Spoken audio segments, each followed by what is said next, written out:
ओम शांति। इस संसार में तीन शक्ति सदा ही शाश्वत है, अविनाशी है। एकात्मिक शक्ति, परमात्मा शक्ति और समय की शक्ति कि जो सदा ही इस संसार में अजर अमर अविनाशी है। हाँ, परिवर्तन अवश्य आता रहता है समय प्रति समय, परंतु इसका विनाश कभी नहीं हो पाता। इसलिए गीता में भी ये कहा हुआ है कि मैं जो हूँ, जैसा हूँ, वैसे उसी स्वरूप में मुझे पहचानना। आत्मा भी जो है, जैसी है, वैसे उसको जानना, पहचानना है। और इसी प्रकार समय भी जो है, जैसा है, वैसे उसको जानना, समझना, तो उसमें सदा ही मनुष्य सुख की प्राप्ति करता है। परंतु जब हम उसके सत्य स्वरूप को जानते नहीं हैं, पहचानते नहीं हैं, तब कई प्रकार के भ्रम में आ जाते हैं और उन भ्रमों में आने से ही अनेक प्रकार के असत्य स्वरूप धारण कर लेते हैं और उसमें आकर के अपने अभिनय करने लगते हैं। तो वैसे जानना अर्थात क्या, सत्यता की शक्ति क्या है? सत्य अर्थात जो सदा है, जिसका कभी विनाश नहीं हो सकता, जो अविनाशी है। सत्य कभी तर्कों से प्राप्त नहीं हो सकता, सत्य कभी पुस्तक से प्राप्त नहीं हो सकता।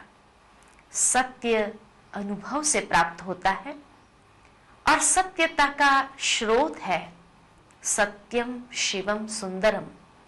सत्यम शिवम सुंदरम परमात्मा को कहा गया है क्योंकि वो सत्य है, सदा है, सुंदर भी है और अति कल्याणकारी है।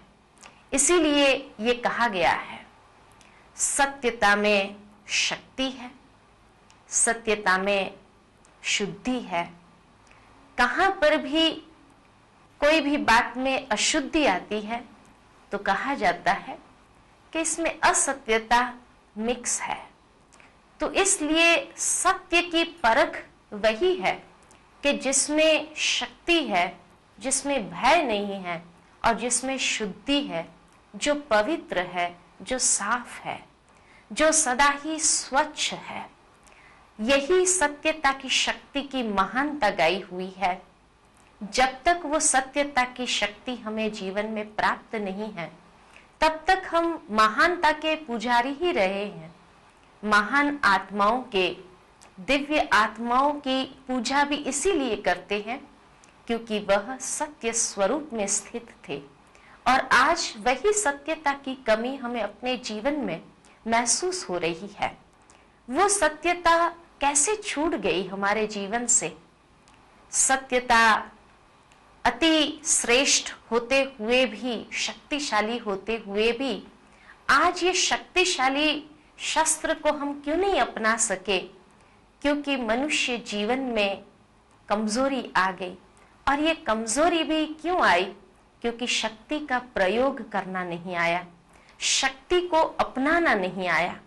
जिस प्रकार कहीं यात्रा में कोई व्यक्ति जा रहा हो और यात्रा में जाते वक्त अगर उसके पास कंपास जैसा साधन होते हुए भी उसको प्रयोग करना नहीं आवे और उस कंपास को वो फेंक दे समुद्र में कि हवाई जहाज से कि भाई ये काम नहीं कर रहा है इसलिए उसको फेंक दो, तो उसको दिशा निर्देश करने वाला कौन?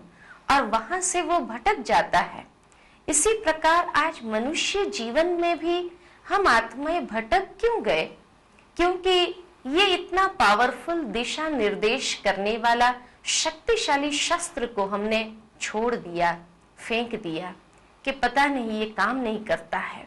और आज इसलिए दुनिया में यही आवाज सुनाई देता है कि सत्यता के आधार पर जीना बहुत कठिन है। सत्यता की शक्ति के माध्यम से कोई व्यक्ति सफल नहीं हो सकता है, आगे नहीं बढ़ सकता है, उसको मार खानी पड़ती है, उसको गिरना पड़ता है। अनेक प्रकार के बातें हम सुनते रहते हैं, परंतु सदा की सत्य स्वरूप की बात को अगर समझ ले कि कौन सी सत्य बात को हमें जाननी है, जिसके माध्यम से सत्यता की शक्ति को अपनाना सहज हो जाता है। आत्मा के विषय में सत्य जानना अर्थात कि आत्मा की वास्तविकता क्या है। जैसे शरीर में भिन्न भिन्न कर्मेंद्रियां हैं कर्म करने के लिए, इसी प्रकार आत्मा का सत्य स्वरूप है कि जिसके पास 3 शक्तियां सदा निहित रूप में है, मन, बुद्धि और संस्कार।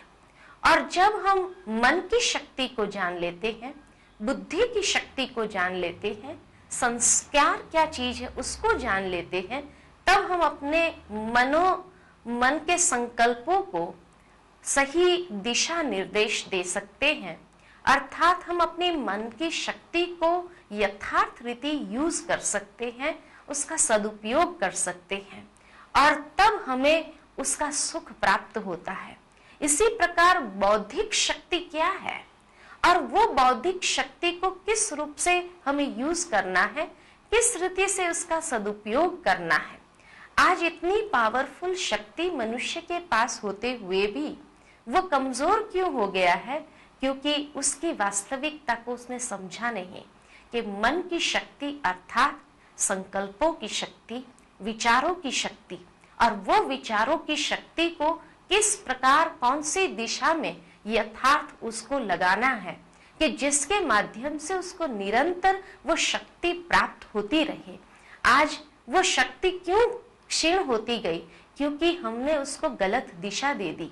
जब नकारात्मक दिशा उसको मिल गई, व्यर्थ दिशा में लग गया, तो जीवन भी हमारा धीरे धीरे व्यर्थ के रूप में होता चला गया। व्यर्थ के खाते में हमारे कर्म भी होते चले गए। तो इसलिए मनुष्य की शक्ति, आंतरिक शक्ति, आत्मिक शक्ति क्षीण होने लगी, और इसलिए ये सत्यता की शक्ति को उसने वहां से छोड़ना आरंभ कर दिया। दूसरी बात, जब कहा जाता है कि परमात्मा जो है जैसा है वैसा उसको जानना, समझना, अर्थात उसी स्वरूप में उसको याद करना, उसी स्वरूप में उसको जानना और उसको उसके साथ वो संबंध जोड़ना। तो परमात्मा जो है जैसा है वैसे उसको जानने से, उसके साथ संबंध जोड़ने से उससे सर्व शक्तियां प्राप्त हो सकती है। इसीलिए कहा कि सत्यम शिवम सुंदरम, वही सत्यता का स्रोत है, और स्रोत से ही शक्ति प्राप्त हो सकती है। बिना स्रोत से संबंध जुड़े शक्ति प्राप्त नहीं हो सकती है। और इसीलिए मनुष्य भटकते रहे। जिस प्रकार व्यक्ति का किसी से संबंध न हो तो वह भटकता रहता है कि सहारा कहीं से मिल जाए, कहीं आधार मिल जाए, कहीं से कुछ प्राप्ति हो जाए, तो इस प्राप्ति के उसमें ढूंढता फिरता रहता है, भटकता रहता है। तो आज मनुष्य भी ये भटकने जैसी हालत क्यों हो गई? क्योंकि सत्य से उसका संबंध नहीं रहा, सत्य को जाना नहीं, अपने सत्य स्वरूप को जाना नहीं, और सत्य से उसका संबंध नहीं रहा। और तीसरा सत्य है कि समय का सत्य ज्ञान प्राप्त होना, कि समय का चक्र किस प्रकार चलता रहता है। ये संसार का चक्र कहा ही जाता है कि समय के चक्र के अधीन है, काल चक्र के आधार पर चलता रहता है। लेकिन ये काल चक्र कैसे चलता है उसको कभी हमने न जाना न पहचाना, और इसीलिए काल के अधीन हो गए। काल ने इस प्रकार हमारे ऊपर अपने अधिकार को प्राप्त कर लिया कि जब चाहे वो व्यक्ति को उसी रूप से चलाने लगा है, और इसीलिए समय का सदुपयोग भी हम नहीं कर पाए। नहीं तो ये शक्ति भी एक बहुत बड़ी शक्ति है, जिस शक्ति के लिए कहा गया है कि समय चाहे तो व्यक्ति को इतना ऊंचा उठा सकता है और इतना आगे बढ़ा सकता है कि जिसके माध्यम से कुछ भी प्राप्त करना उसके लिए सहज हो सकता है। परंतु ये समय की शक्ति को जब हम पहचानते नहीं हैं, उसका सदुपयोग नहीं कर पाते हैं, तो समय व्यर्थ जाता है। और जिसने समय को व्यर्थ किया है उसके लिए कहा जाता है कि if you waste time, time will waste your life, या if you kill time, time will kill you. अर्थात अगर हम समय को नष्ट करते हैं तो समय हमें एक न एक दिन नष्ट अवश्य कर देगा। तो इसलिए समय की शक्ति को जानना और उसका सदुपयोग करना ये अति आवश्यक है। समय की शक्ति को जानना अर्थात क्या? तो ये समय के लिए गीता में बहुत सुंदर कहा गया है कि जो हुआ सो अच्छा, जो हो रहा है वो बहुत अच्छा, और जो होने वाला है वो भी बहुत बहुत अच्छा है। जब इस रहस्य को हम समझ लेते हैं कि इसमें अच्छाई क्या है और कैसे अच्छाई है, तब हम समय का सदुपयोग कर सकते हैं। आज अधिकतर हमारा समय किसमें नष्ट होता है? जो घटनाएं हो चुकी होती है उन घटनाओं को बार बार याद करके हम समय को नष्ट करते रहते हैं कि ऐसा नहीं करते थे, ऐसा करते थे तो ज्यादा अच्छा होता था, इस प्रकार किया होता था तो और अधिक अच्छा होता था। इस प्रकार कई पूर्व घटनाओं को याद करते हुए हम उसमें ही अपने अधिकतर समय, श्वास, संकल्प की शक्ति को नष्ट करते रहते हैं। और इसीलिए जो वर्तमान समय हमें करना चाहिए वह भी नहीं कर पाते हैं। कई बार कई लोग कहते हैं कि लेकिन जो हो गया उसके लिए कैसे हम ये कहें कि बहुत अच्छा हुआ, क्योंकि दिखाई दे रहा है कि अच्छा नहीं हुआ। हाँ, मान लिया कि अच्छा नहीं हुआ, लेकिन अभी आप क्या कर सकेंगे? अभी समय को नष्ट करने से क्या फायदा? क्या वो जो अच्छा नहीं हुआ वो ठीक हो जाएगा? और शाश्वत बात तो ये है कि जो हुआ है उसमें भी बाह्य स्वरूप से हम देख रहे हैं, इसलिए हमें लगता है कि ये अच्छा नहीं हुआ है, लेकिन उसके भीतर में कोई न कोई रहस्य अवश्य समाया होता है जो समय पर स्पष्ट होता है। जब तक समय नहीं आता है तब तक स्पष्ट नहीं हो पाता है। और इसलिए वो बाह्य स्वरूप को देखते हुए हम ये कहते हैं कि ये जो हुआ है वो अच्छा नहीं हुआ, ऐसा तो नहीं होना चाहिए था। और यही बार बार सोच करके इतने कमजोर हो जाते हैं कि फिर हमें सत्यता की शक्ति को अपनाना कठिन होता है।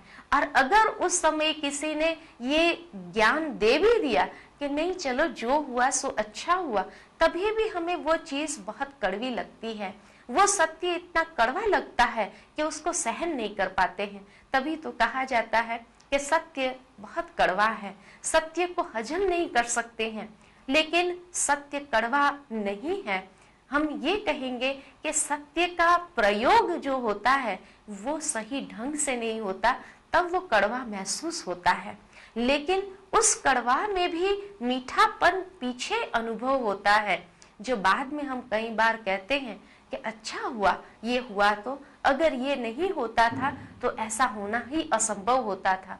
तो कहने का भावार्थ कि जो वास्तविक है, जो सत्य है, उसको जब हम समझ नहीं पाते, उस वक्त हम बाह्य स्वरूप को ही देख करके ये अपना ओपिनियन दे देते हैं, मंतव्य दे देते हैं कि नहीं नहीं ये चीज अच्छी नहीं हुई और ये कभी भी इसको अच्छी कह नहीं सकते हैं। लेकिन परमात्मा यही समय का सत्य ज्ञान हमें स्पष्ट समझाते हैं कि इस रहस्य को सदा बुद्धि में रखेंगे तो वर्तमान भी हम नष्ट नहीं करेंगे, लेकिन वर्तमान के समय का भी हम सदुपयोग करेंगे कि चलो जो हो गया सो हो गया। अब आने वाले समय में हमें क्या करना चाहिए, किस प्रकार अपनी वो सावधानी रखनी चाहिए कि जिसके माध्यम से हम आगे बढ़ते ही जाए। लेकिन जब पिछली बातों को हम भुला नहीं सकते हैं, तब वर्तमान को भी हम श्रेष्ठ बना नहीं सकते हैं। इसलिए परमात्मा से हर आत्मा को दो शक्ति अवश्य प्राप्त है, और वो शक्ति का सही समय पर सदुपयोग करना। एक शक्ति है भूलने की शक्ति और एक शक्ति शक्ति है याद करने की शक्ति। लेकिन अक्सर क्या होता है कि हम इन शक्तियों का प्रयोग गलत कर लेते हैं। जो चीज हमें याद रखनी है उसको हम भूल जाते हैं, और जो चीज हमें भूलनी होती है उसको हम भुला नहीं पाते हैं, उसको बार बार याद करते रहते हैं और दुखी होते रहते हैं। तो सत्य तो यही है कि जो चीज हमें भुलानी है उसको हम भुला दे, और भुलाने का तरीका यही एक सहज विधि के माध्यम से है कि जो हुआ सो अच्छा हुआ। उसमें कोई ना कोई रहस्य समाया होगा जो हम नहीं जान सकते हैं। परमात्मा कल्याणकारी है, वही जान सकता है। उसकी कोई रचना में अकल्याण हो नहीं सकता है, लेकिन उस समय ये भुलाना जो हमारे लिए कठिन होता है और ये सत्यता को स्वीकार करना जो कठिन होता है, उसके कारण हम अपना वर्तमान और भविष्य भी खत्म कर देते हैं, उसको भी उज्जवल नहीं बना पाते हैं। तो सत्य तो यही है कि भले वो कितना भी कड़वा लगता हो, लेकिन उस वक्त उस रहस्य को स्पष्ट बुद्धि में या समय के सत्य ज्ञान को स्पष्ट रीति से बुद्धि में रखने से वो कड़वापन को भी हम हजम कर सकते हैं, और तब हमें मीठे फल की प्राप्ति अवश्य हो सकती है। दूसरा, सत्य में हमेशा शक्ति होती है, वो कभी किसी से डरता नहीं है। असत्य जो होता है उसमें डर अवश्य समाया होता है, और इसीलिए वो अपने आप को सिद्ध करने के लिए कई प्रकार के तर्क अपनाते रहते हैं, लेकिन तर्क से कभी सत्य सिद्ध नहीं हुआ है। हमेशा नम्रता में ही महानता गई हुई है, और इसीलिए उसी से ही सत्य सिद्ध हो जाता है। भले उस वक्त तो कहने में आ जाता है कि फलाना व्यक्ति जरूर झूठ है, इसीलिए वो कुछ बोल नहीं रहा है, या इसलिए वो चुप है, इसीलिए वो शांत है। ये कई प्रकार की गलत फहमियां मनुष्य के अंदर आ जाती है, परंतु सत्य तो वही है कि उसमें शक्ति है, इसीलिए वो सहन कर पा रहा है, इसीलिए वो शांत है और समय का इंतजार कर रहा है कि समय आने पर सत्य स्वयं ही प्रकट हो जाएगा। क्योंकि सत्य सूर्य के समान है, वो सत्य को कभी कोई छिपा नहीं सका है। भले कुछ समय के लिए बादल जरूर आ जाते हैं उसके सामने, लेकिन वो बादलों से कभी सूर्य छिप नहीं सकता है। और सूर्य को स्पष्ट करने के लिए, अपने आप को सिद्ध करने के लिए कोई और तर्क की आवश्यकता ही नहीं है, वो स्वयं में स्पष्ट है। तो इसी प्रकार सत्य स्वयं में स्पष्ट है, उसको सिद्ध करने की आवश्यकता नहीं है। उसमें सहन शक्ति भी है, उसमें निर्माणता भी है और निर्भयता भी है। वो परिस्थिति का सामना करने के लिए तैयार है, वो छोटी बातों से घबराता नहीं है, और वो सत्य को इस प्रकार स्वीकार करने के लिए तैयार हो जाता है कि जिसके माध्यम से व्यक्ति की महानता स्पष्ट हो जाती है। और समय कभी उसको खत्म नहीं कर सकता है, समय उसका हमेशा विजयी बना करके ही छोड़ता है, क्योंकि जिसने सत्य को अपनाया है उसको समय भी साथ देता है। उस समय भले बाह्य स्वरूप से हमें लगता है कि हाँ ये बहुत मुश्किल हो गया, देखो ये हार गया ना, हमने तो कहा था ऐसा ही होगा, सत्य को अपनाने कारण ही ऐसा हुआ है, लेकिन वो हार में भी उसकी जीत समाई हुई होती है। उस हार में भी वो विजयी बनकर के उभर आता है और वो दुनिया के सामने प्रत्यक्ष हो जाता है कि सत्यता की शक्ति के आधार पर कितना वो ऊंच और महान बन गया है। आज दुनिया में जो भी महान आत्माएं हो गए वो असत्य स्वरूप से कभी डरे नहीं हैं। भले मनुष्य ने उनके सामने कितने भी इल्जाम लगाए हो, कितने भी उनके ऊपर अत्याचार गुजारे हो, लेकिन उससे न कभी वो डरा है, न कभी वो हारा है। और समय ने हमेशा उसको इस प्रकार स्पष्ट करके दुनिया के सामने रख दिया कि दुनिया को आखिर भी उनके सामने अपने शीश झुकाने ही पड़े हैं। तो यही उसकी सबसे बड़ी विजयी है। वो खत्म नहीं हुआ है, वो संसार में सदा के लिए अमर हो जाता है, क्योंकि सत्य अविनाशी है, वो कभी खत्म नहीं हो सकता है।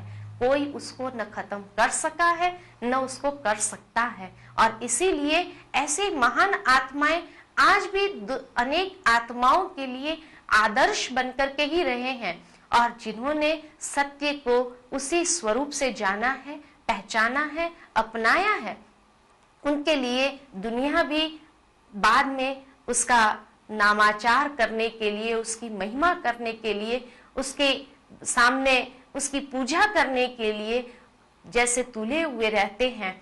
लेकिन हाँ, ये जरूर है कि सत्य को प्रयोग करने की एक विधि आनी चाहिए।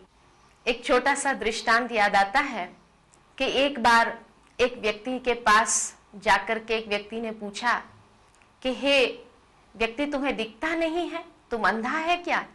और व्यक्ति ने कहा हाँ मैं अंधा हूं। तो उस समय उतना गुस्से में आकर के उसने पूछा कि ये अंधा, तेरी आंखें कैसी चली गई?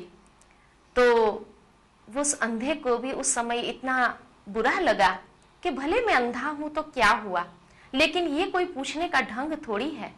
और उसने कहा कि जाओ जाओ, तुम्हें क्या पड़ी है और क्या जानने की जरूरत है कि मैं अंधा कैसे हो गया।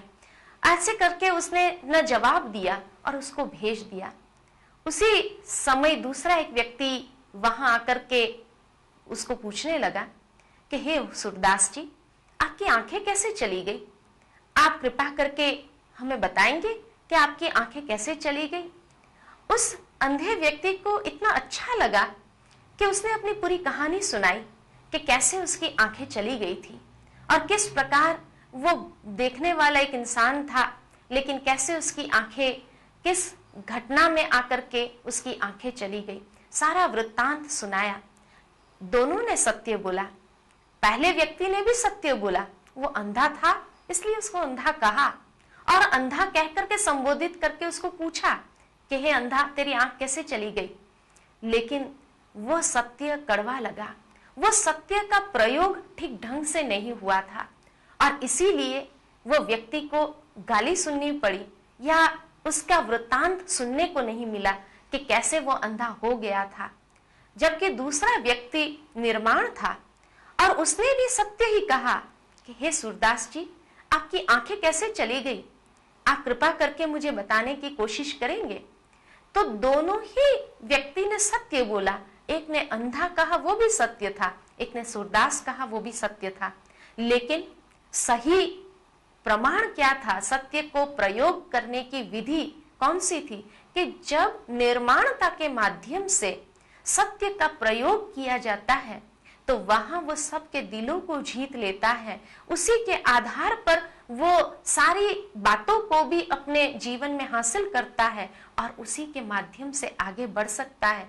लेकिन जो सत्य तुच्छता के माध्यम से प्रयोग करते हैं वो कभी भी कोई भी बात को जानने के लिए योग्य पात्र नहीं बन सकता है। और वहां भले वो सत्य बोलता है लेकिन सत्य बोलते हुए भी वो बहुत ठोकरें खाता है। तो सत्य का प्रयोग निर्माणता के माध्यम से जब होता है तो वो महान बन जाता है। सत्यता का प्रयोग जब तुच्छ भाषा में किया जाता है तब वो ठोकरें ही खाता है और कुछ नहीं खाता है। इसलिए सत्य का प्रयोग करना, किस विधि से प्रयोग करना, किन किन शब्दों से उसका प्रयोग करना, ये अति आवश्यक है।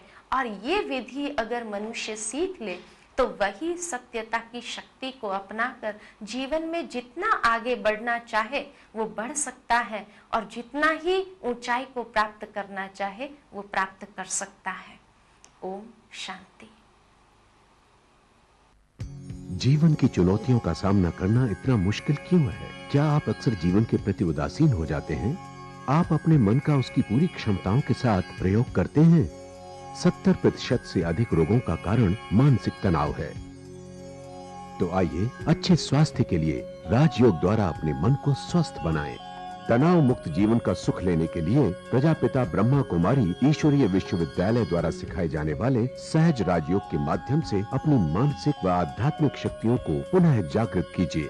किसी भी आयु, धर्म, संस्कृति अथवा राष्ट्रीयता वाले व्यक्ति इसे आसानी से अपना सकते हैं। विविध प्रशिक्षण जैसे स्वप्रशासन एवं नेतृत्व, तनाव मुक्त जीवन, सकारात्मक चिंतन आदि Brahma Kumari academy for a better world Mount Abu में आयोजित किए जाते हैं। अधिक जानकारी हेतु हमारी वेबसाइट bkwsu.com पर जाएं अथवा अपने स्थानीय सेवा केंद्र से संपर्क करें। इतनी शक्ति हमें दे दादी जी, मन का विश्वास कमजोर होना। हम चले नेक रास्ते पे हमसे भूल कर भी कोई भूल होना। इतनी शक्ति हमें देना दाता, मन का विश्वास कमजोर होना। हम चले नेक रास्ते पे हमसे भूल कर भी कोई भूल होना। इतनी शक्ति हमें देना दाता, मन का विश्वास कमजोर होना।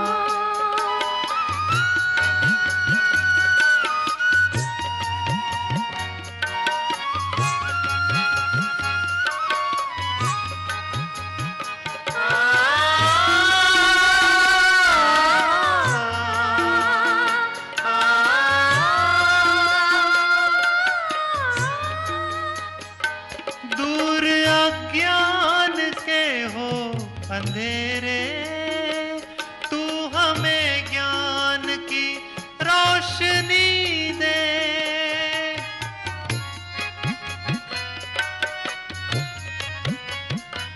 दूर अज्ञान के हो अंधेरे, तू हमें ज्ञान की रोशनी दे। हर बुराई से बचते रहे हम, जितनी भी दे भली जिंदगी दे। बैर होना किसी का किसी से, भावना मन में बदले कि होना।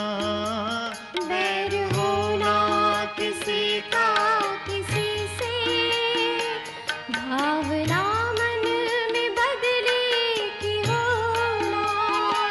हम चले नेक रास्ते पे हमसे भूल कर भी कोई भूल होना। इतनी शक्ति हमें देना दादी, मन का विश्वास कमजोर होना।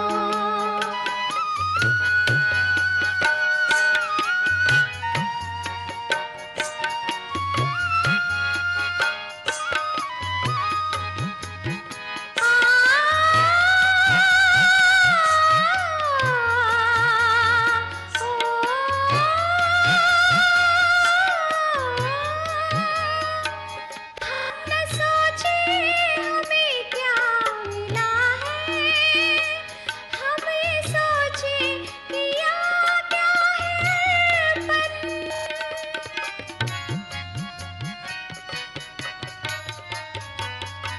हम न सोचे हमें क्या मिला है, हम ये सोचे किया क्या है अपन।